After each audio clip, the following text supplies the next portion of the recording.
നേരെ അപ്പൊ എല്ലാരും ചിരിക്കാം, നേരെ നമുക്ക് നോക്കുമ്പോഴേ നേരെ ഉൾട്ടടിക്കാം. അതെ അതെ, ക്യാരക്ടർ വൈസ് മമിതയാണ് അത് ശരിക്കും അങ്ങനെ ചെയ്യണ്ടേ. നമ്മളങ്ങനെ ഉൾട്ടടിച്ച് അങ്ങനെയാണ് നമ്മൾ റിയൽ ലൈഫിലും നേരെ ഉൾട്ട കഥാപാത്രങ്ങള്. Okay. Hello! Start a SmileyTrips.com franchise at just $1 lakh. Contact SmileyTrips.com now. അമ്മ എപ്പോഴും പറയോ അനു ഇടക്ക് ശ്രദ്ധിക്കണം അങ്ങനെയൊക്കെ പറയുമല്ലേ അമ്മയുടെ? പക്ഷെ ഞാൻ ആ സമയത്ത് ഭയങ്കര വിശപ്പിലായിരുന്നു, അപ്പൊ ഒരു ഫുഡ് എനിക്കും അല്ലല്ലേ, എല്ലാരും പറയേണ്ട കാര്യങ്ങൾ പറയണം എന്നുള്ളത്. അവള് കുറച്ച് സോഫ്റ്റ് ആയിട്ട് പറഞ്ഞു. ഓക്കെ. ഇനി കമ്മിങ് ടു മൈക്ക്, ഞാൻ കുറച്ച് നാൾ മുന്നെയാണ് ആ മൂവി കണ്ടത്. എനിക്കും ഒരു ഗ്യാപ്പിന്റെ ഇടയിൽ ഞാൻ OTT വന്നപ്പോഴാണ് ആ സിനിമ ഇരുന്ന് കണ്ടത്. ഭയങ്കര എന്താ പറയാ, അനുവിന്റെ ഭയങ്കര ഒരു ചേഞ്ച് ആയിട്ടുള്ള ഒരു മൂവി ആയിരുന്നു. അനു എന്നെ പറയണ പോലെ നമുക്കൊക്കെ ശരിക്കും എല്ലാവർക്കും ഉണ്ടാവും ബോയ്സ് ആയിരുന്നെങ്കിൽ എന്നുള്ളൊരു തോട്ട് ഉണ്ടാവുന്ന ഒരു സംഭവം. ശരിക്കും റിയൽ ലൈഫിൽ ഇപ്പോൾ ബോയ് എന്നുള്ളൊരു ഇതിലേക്ക് മാറണം എന്നുള്ള ടൈമിലും കുറച്ച് ഇൻസിഡൻസ് ഒക്കെ ആ മൂവിയിൽ കാണിക്കുന്നുണ്ടല്ലോ, കുറച്ച് ബാഡ് ബിഹേവിയേഴ്സ്. അങ്ങനെ റിയൽ ലൈഫിൽ എന്തെങ്കിലും ഒരു ബാഡ് ആസ്പെക്ട് അങ്ങനെ എന്തെങ്കിലും ഫേസ് ചെയ്യേണ്ട ഒരു ഇത് ഉണ്ടായിട്ടുണ്ട്. ഞാൻ ബസ്സിലിരിക്കുന്ന സമയത്ത്, ഞാൻ 5ാം ക്ലാസ് പഠിക്കുന്ന സമയത്ത്, 5ാം ക്ലാസ്സിലായിരുന്നു, അത് കുട്ടി ഫ്രോക്ക് ഇട്ട് സ്കൂളിൽ പോകുന്ന സമയത്ത് ബസ്സിലധികം ആൾക്കാരൊന്നും ഇല്ലായിരുന്നു. ആ സമയത്ത് ഞാൻ അച്ഛൻ്റെ വീട്ടിലേക്ക് പോകുമായിരുന്നു. ബസ്സിൽ കയറി അധികം ബസ് ആളുണ്ടായിരുന്നില്ല, കുറച്ച് 3-4 ആൾക്കാർ അവിടെ ചെന്ന് ചിതറി അങ്ങനെ ഇരിക്കുന്നുണ്ടായിരുന്നുള്ളൂ. അപ്പോൾ ഏതൊരു പുള്ളി ബാക്കിൽ വന്നിരുന്നു, അങ്ങനെ വിളിച്ച് അങ്ങനെയായിരുന്നു. അപ്പം എനിക്ക് അറിയുന്നവർ എൻ്റെ ഒരു ചേച്ചിയുടെ അടുത്തിരിക്കുന്നുണ്ടായിരുന്നു. അപ്പോൾ ഞാൻ തിരിഞ്ഞു നോക്കുന്ന സമയത്ത് പുള്ളി അവിടെ ഇരിക്കുന്നുണ്ട്, എനിക്ക് അറിയില്ല എന്നെയാണോ വിളിക്കുന്നത്. അങ്ങനെ കുറേ പ്രാവശ്യം വിളിച്ചുകൊണ്ടിരുന്നു.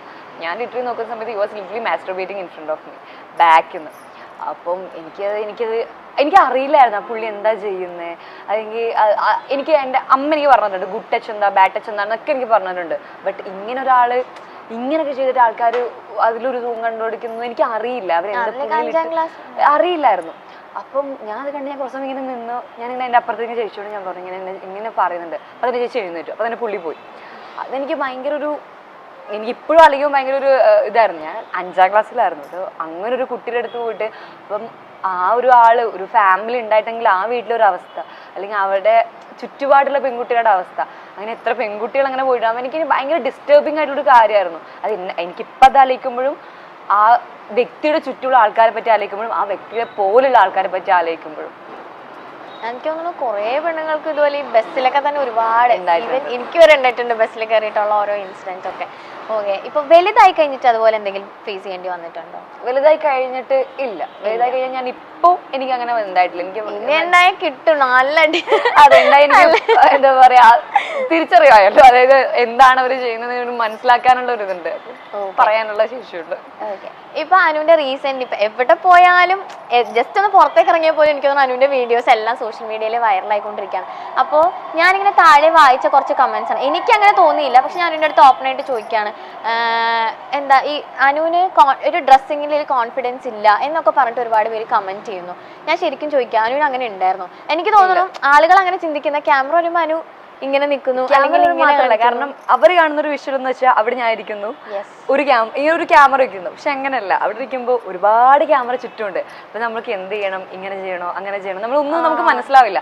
Not because of our dress, ഞാൻ ഇട്ടിരിക്കുന്ന വസ്ത്രത്തിന്റെ അല്ല, ഞാൻ എല്ലാ ഡ്രസ്സും കൊണ്ടുന്ന ആളാണ്. എല്ലാത്തിലും എങ്ങനെയാണ് പുറത്തുനിന്നൊരു വ്യക്തി അത് വസ്ത്രം കൊണ്ടാണ് ഞാൻ അൺകംഫർട്ടബിൾ ആയിരിക്കുന്നത് പറയാം. മേ ബി എനിക്ക് അവിടെ എന്തെങ്കിലും ഇൻസിഡന്റ് ആയിരിക്കാം, അങ്ങനെയൊക്കെ ആയിരിക്കാം. അപ്പം ഞാനൊരു വീഡിയോ എടുക്കുന്ന പറയുമ്പോൾ എന്റെ മുന്നിൽ മൊത്തം ക്യാമറാസ് ആണ്. ഞാൻ ഇങ്ങോട്ട് തരും മൊത്തം ആൾക്കാരാണ്. അപ്പൊ ഞാൻ ഒരു കോൺഷ്യസ് ആയിട്ട് ഇരിക്കുമ്പോഴാണ് ആൾക്കാർക്ക് അത് അൺകംഫർട്ടബിൾ ആയിട്ട് തോന്നുന്നത്. അതാണ് അത്. ഞാൻ ഒരിക്കലും ഞാൻ ഇടുന്ന വസ്ത്രം തന്നെയല്ല, ഞാൻ ഈ കംഫർട്ടായ വസ്ത്രം മാത്രമേ ഞാൻ ഇടാറുള്ളൂ. ഞാനിപ്പോൾ പുറത്ത് പോകുമ്പോഴായാലും നമുക്ക് കംഫർട്ടബിൾ അല്ലെങ്കിൽ നമ്മൾ അതിട്ട് പുറത്തെന്തായാലും അതിപ്പം കംഫർട്ടബിൾ അല്ലെങ്കിൽ നമുക്ക് ചിലവരിടേണ്ട സിറ്റുവേഷൻ, ഐ മീൻ അതായത് നമുക്കിപ്പോൾ ചില വസ്ത്രങ്ങൾ they look good but comfortable അല്ല. അപ്പം ചില നമ്മളിപ്പോൾ ഭയങ്കര വലിയ ഹെവി ഡ്രസ്സൊക്കെ നമുക്ക് കംഫർട്ടബിൾ ആവണമെന്നില്ല, അപ്പൊ അങ്ങനെ ഇടാറുന്നുണ്ട്. പക്ഷെ എനിക്ക് ഒരു ഇവന്റ് ഇരിക്കുമ്പോൾ എനിക്കതൊരു കംഫർട്ടായിട്ട് ഇരിക്കണം എന്ന് എനിക്കുണ്ട്. അപ്പൊ അതുകൊണ്ട് ഞാൻ കംഫർട്ടബിൾ ആയ ഡ്രസ്സ് മാത്രമേ ഇടാറുള്ളൂ. ബട്ട് അതൊരിക്കലും എന്റെ ഡ്രസ്സിന്റെ കൊണ്ടല്ല, എനിക്കതൊരു എന്താ പറയുക, അങ്ങനെ ഇരിക്കുന്ന ഞാൻ കോൺഷ്യസ് ആവുമ്പോൾ അൺകംഫർട്ടബിൾ ആയിട്ട് ആൾക്കാർക്ക് തോന്നുന്നതാണ്. അല്ല, ഞാനും ഇങ്ങനെ കുറെ കമന്റ്, അപ്പൊ ഞാൻ ചോദിക്കണമെന്ന് വെച്ചാൽ അങ്ങനെ തന്നെ എഴുതി വെച്ച അല്ല, ഞാൻ ഒരിക്കലും ഞാൻ ഇടുന്ന വസ്ത്രത്തിൽ ഞാൻ കംഫർട്ടബിൾ അല്ല.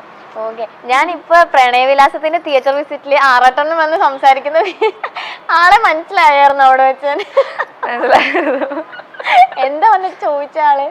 ചോദിച്ചിട്ടും അങ്ങനല്ല, പടം പ്രണയവിലാസം നല്ലതാണ്, പടം കണ്ടു ആള് ഇന്റർവെല്ലിനൊക്കെ വന്ന് പറഞ്ഞു നല്ല പടമാണ്, നല്ല രസമുണ്ട് വന്നേക്കുന്നതാണ്, സെക്കൻഡ് ഹാഫിലാണല്ലേ വരുന്നത്, അങ്ങനെയൊക്കെ വന്ന് സംസാരിച്ചിട്ട് പോയി.